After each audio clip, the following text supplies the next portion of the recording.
All right, so Andy Ruiz defends 3 of the 4 major world heavyweight titles against Anthony Joshua this Saturday in the rematch of the year in Saudi Arabia. I'm really excited for this fight.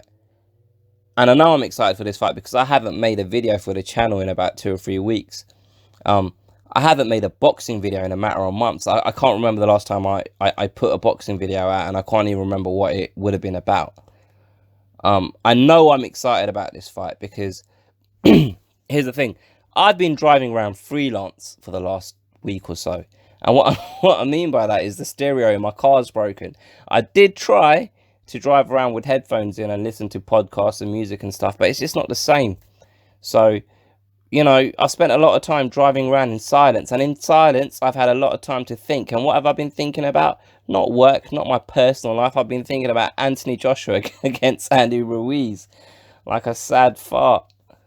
And before I get into this video, I just want to say this is just my opinion. This is just my thoughts based off of my perception. And I've got this perception from videos that I've seen online and on TV, etc. So I'm happy to admit now that I may well be 100% wrong, because this isn't a technical breakdown of both of their techniques and telling you where the fight's going to be won or lost. This is just my opinion as a boxing fan, and I'll tell you how my trail of thought has changed. So basically, after that night in June when Andy Ruiz upset the odds and he beat Joshua, didn't just beat him, he knocked him out. He effectively made Joshua quit. There were hundreds of questions asked of Anthony Joshua. Questions like, has he got a chin? Has he got the heart? Has he got the desire? Has he got the cardio? Has he got the technique? Has he got the boxing brain? Has he got the mentality? Has he got the right coach? And all of those questions were asked by prominent people in the boxing world: journalists, fighters, ex-fighters, pundits, fans. And you might argue that people were justified in asking these questions of Anthony Joshua. Now, there were 2 popular opinions coming off the back of that defeat when it comes to Anthony Joshua. The first one was Rob McCracken isn't good enough and Joshua needs to get a different trainer. And the second one was Joshua shouldn't take an immediate rematch. He should have a couple of fights against other opponents where he can improve his techniques, hone his craft, and then try and kind of get back on that bike and get back on that journey to regaining the heavyweight belts that he's lost. Now, clearly, he's not listened to either of those opinions. And the fact that he hasn't done that, and the way he's conducted himself ever since that night in June, has made me change my opinion about why he didn't continue fighting that night in June. Originally, I thought he lost his heart, he lost his bottle that night because he just didn't have any of the answers to the questions that Ruiz was asking of him. And I felt that was a massive damaging blow to his career. Ever since then, I've changed that opinion. I don't feel like Joshua quit because he felt that night that Ruiz was just better than him and there's nothing he could do to beat Ruiz. I feel like Joshua was in a position that he's never been in terms of the fact that he got rocked. He dropped heavy against Ruiz. He kept getting back up, but physically he just wasn't able to do things that in his head, in his mind, he knows he's been doing for the last few years. Mike Tyson said this a lot more eloquently than me in that DAZN documentary that came out one night, where he said his equilibrium went. His mind's still there, but his body's effed up. And I feel like that night after he got rocked, he kept getting back up. He was having a debate internally, an argument internally. He's conflicted internally, where physically he just wasn't able to be as quick and as sharp and as responsive and reactive as he knows deep down he can be. Now, even though I'm saying this is an internal thing for him, the fact that he's facing the same guy that put him in that position this Saturday night, this can be a make it or break it thing for Anthony Joshua. I feel like this fight is going to be won or lost mentally for both fighters.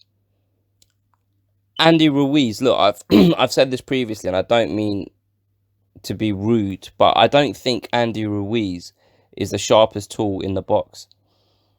I've watched a lot of interviews that he's done, and he just doesn't seem to be very intelligent. And to be honest, this is actually an advantage, if I'm being honest. I just said, to be honest, this is an advantage, if I'm being honest. So that's too honest for you guys. And the reason I say that is, I just don't feel like Ruiz is the kind of person that will sit there and dwell on the magnitude of the event, on the fact that the result of this fight could have an amazingly positive impact on his life, or it could send him back down to where he was before the first fight. I don't think he's sitting there dwelling on all of the potential outcomes, all of the potential events, all of the potential series of events, again, I'm going to say, during the fight, and what the impact that will have on his life. I just don't feel like he's built like that. Whereas I feel like Joshua is. And I feel like Joshua has this internal battle going on in terms of him knowing that a side to him was exposed that others hadn't seen before. And I don't think he'd seen before to the extent that it showed itself that night. On top of that, I think Joshua understands the magnitude of the event. And I think he's spent time to reflect on the fact that if he loses this fight, what is the likely potential outcome of a loss? What kind of impact will a loss have on his career? So where he's got all of these thoughts and what's the right word? He's got all of these thoughts racing around his head and his mind and his body, and will that restrict him from being the best version of himself come fight night? I hope I'm making myself clear. I just feel like Ruiz is like a guy that thinks on a single track, and okay, well, I'm fighting Saturday night, and that's where his brain goes. All right, on Saturday night I got to fight. I don't know whether he actually thinks about the repercussions of what might happen and what won't happen. And obviously, again, this is just my opinion.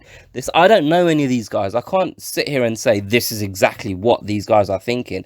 This is just what I think they may be thinking. Now, one thing I think we all need to remind ourselves of is we all threw all of those questions that I mentioned at the beginning of the video about Anthony Joshua. But he answered a lot of those questions in his journey to become the heavyweight champion of the world in the first place. The questions about his heart, his desire, his motivation, blah, blah, blah. He answered those questions when he fought Klitschko and he hit the deck, and it took him a few rounds to recover. And he was severely fatigued, and he overcame all of that to win that fight. So I think we've seen him have a bad day in the office, and we've let that taint the perception we had of him that he's built up over a number of years, putting in strong performances. Obviously, he's shown vulnerabilities along the way, but he's shown a lot more strengths in that time. He's shown a lot more character in that time. And I suppose this leads me on to my prediction of what I think is going to happen in the fight itself. I feel like after watching Joshua this week and after watching him during the pre-fight press conference, I feel like all of that turmoil and all of those questions that he's asking of himself and all of that, what's it called? All of the thoughts he's got about potential events that are going to occur on Saturday night, and all of the things that are running through his mind, I feel like he's mentally strong enough to master all of that. And I feel like he's going to use this as a learning curve, as opposed to an event that's going to hinder him for the rest of his career. I feel like he's going to overcome a lot on Saturday night, personally and obviously professionally, because I feel like he's going to beat Andy Ruiz Jr. And a lot of people are predicting that Joshua's going to win on points, or Ruiz is going to get the finish. I think Joshua's going to knock Ruiz out, if I'm honest.